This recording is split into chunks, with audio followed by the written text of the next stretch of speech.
Good evening, everyone. Michelle Vernuccio, part of Team 6. I would like to present to you our case analysis this week on social media and Ashton Kutcher.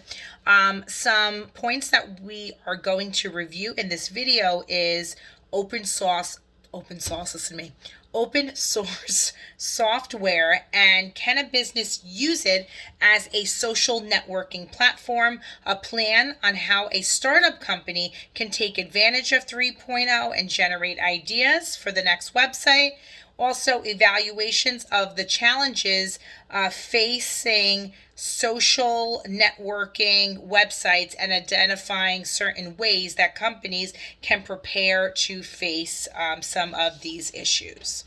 So, open source software. It can be used to refer to the simplicity of modifying and sharing as it is designed for public access. And if it's designed for public access, of course, the software is completely free, which is great, especially now during COVID for businesses and what they're struggling with. So through an open source network, users can create their own social networks, considering obviously that it's free, but most importantly, they can create an environment that enables new members to join them, to share their ideas, their posts, photos, anything that they are expecting on social media. Of course, they can through open source software. With the availability of chatting options through the software, parties can get involved in beginning conversations and really understanding that whatever information that they are sharing is completely private, and it is backed up by security of privacy of information. Additionally, visitors can comment on posts, they can tag one another, they can rate posts, which this is something we're going to speak about later on.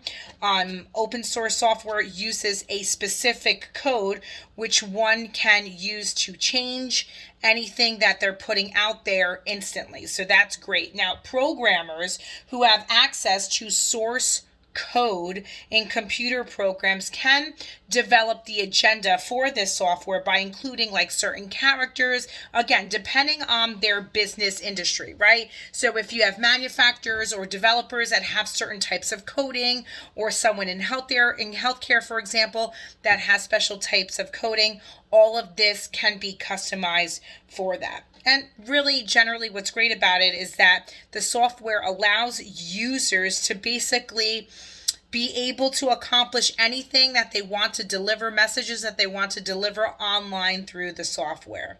Now, according to Network 2020, businesses can apply open source software in a collective networking platform to run their commercial activities. Businesses also have the opportunity to apply the software to different departments within their business, marketing, HR. Those are some examples, and then be able to or have the flexibility to control the coding to assure that it is operating correctly. Open source software can also be used in the business sectors to assist programmers to become more familiar with the program functionality. Students can also use the software. It's a great opportunity for them to go in, play around with it, learn it. So when it comes to graduating and they're trying, to find a job, they are familiar with the program. As a result of the security of open source software, businesses can truly operate in a safe environment manner. Any user really who witnesses any like error or things that they don't seem to find correct, they have the opportunity to go in and change it quickly. That's how easily accessible the program is.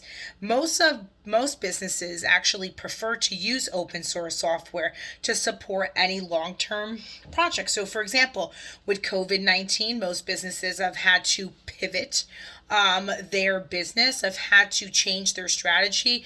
If maybe they were a regular business and now they decided to just sell things online and develop an e-commerce business, that's a long-term project. So this specific software is perfect for that. Now I'm going to speak about creating a plan, or how a startup business can create a plan to take advantage of Web 3.0 and, of course, generate ideas for its next website. According to Wire Data 2020, Web 3.0 designs high-quality products and services developed by Web 2.0 technology experts in a viable forum. This is an essential transition when it comes to website growth. It's a new model in the relationship between websites and describes how people or users can effectively communicate with their website. Now, the following, which I'm going to share, is a proposal for how a business can use Web 3.0. Business leaders must ask themselves, or must consider asking themselves, how can this technology truly help their business thrive? The business must analyze its internal business plan to see if Web 3.0 really aligns with the advantages that they need to consider for business growth. Business leaders must determine their strategy that will effectively utilize the technology, which allows employees to better understand what 3.0 usage is and how at the end of the day it can help the long-term vision of the company. For a business to properly implement Web 3.0 into its programming, it truly needs to invest in a strong foundation, a strong software that can identify all different types of catalog data that can be traceable historically, of course, to recognize its accuracy. Super, super important. The business should also control the Web 3.0 to preserve knowledge, photographs, artifacts, and any type of history that can be displayed in perfect quality definitions. According to Almeida 2020, this evidence can be defined consistently since the AI system develops and advances in knowledge as well as credibility. Now, a user background truly is the core functionality of Web 3.0.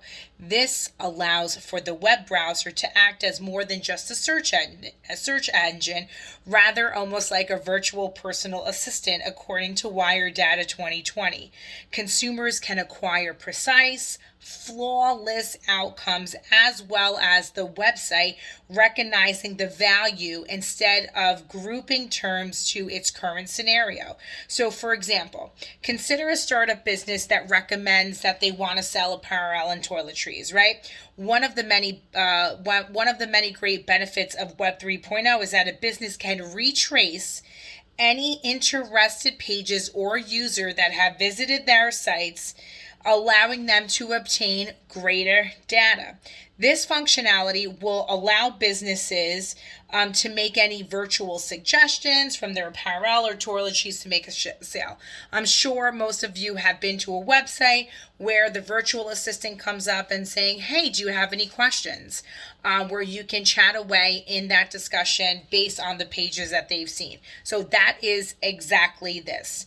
Based on website visitor searches and interests, a business can also engage in closed sales, right? So if you know that there's certain people visiting those specific pages, you can tailor, this virtual assistant to acclimate, to be in touch with them that moment to see if they have any questions. Because as Americans, what do? Swipe, swipe, swipe, swipe, swipe. Especially if we don't find anything, we're like next, next, next, next, next. So having this implemented allows even the business to say, maybe this product is not going to be great to put on this website because no one's viewed the page, as opposed to this page where 20% of our viewers have been on the page for more than 3 minutes. It's a great way also for the marketing department to put together certain marketing strategy for call to actions and sales based on those products and services.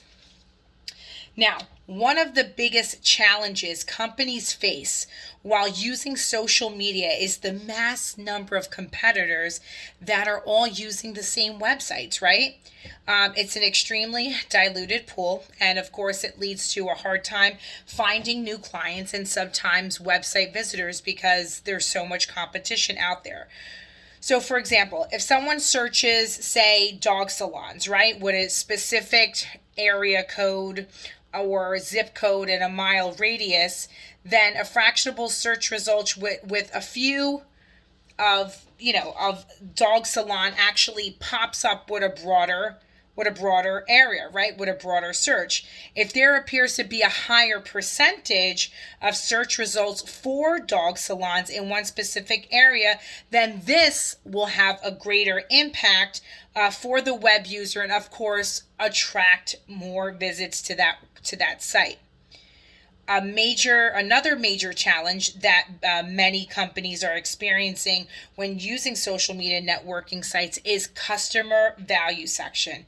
You know the old saying, one bad customer service experience can lead to turning 10 away. Well, of course, this seems to be accurate. Those who rely on professional service companies, for example, like we'll say a nail salon, a massage salon, any type of professional service, you know, if they're relying on customer reviews to help them bring in more clients or customers because they're more referral based, then of course this is going to be an issue, because if people are have the opportunity to leave a bad review because they had a bad experience, that is not good. Bad reviews obviously can lead individuals to either, again, click, swipe to the next one, and searching for a better liking. A business with positive and mixed reviews will turn on different types of customers that may be interested and move forward in some of those other pages of that site. So it's important that businesses must pay attention to their reputation on the World Wide Web. They have to engage with their customers online, and most importantly, acknowledge their feelings and experiences of their customers. So, what do they say? A customer is always right. If there is a bad experience that a customer received, they have to breathe, take a moment, and respond to that review professionally in a very concerned time frame, right? Someone leaves a review, try to respond back within 2 to 3 days. That really is most effective, because other people that are going to that site, or other people who are relying on reviews, will see, oh wow, this person left a review and now the owner responded back in some form of positive way, and so that shows that maybe they're not that so bad after all. So business owners must possess to show compassion and of course professionalism online. The words of customers on social media platforms can be utilized as a public survey. If people are, giving great kudos to certain toiletries from that example, then maybe they need to focus on more advanced or innovative products of that source, right? And, most importantly, they want to make sure that the words of their customers truly will help their business grow. They're going to be able to go back and say, hey, what is the issue here? Why are so many people experiencing this? Why did this person experience that? Or whatever the case is, and go back and fix it. Because at the end of the day, it's our customers that obviously utilize and help our businesses survive. And especially now with social media. Social media is a double-edged sword. But with the bad and the good that can be found, it's always used for a business to grow their company. Thank you.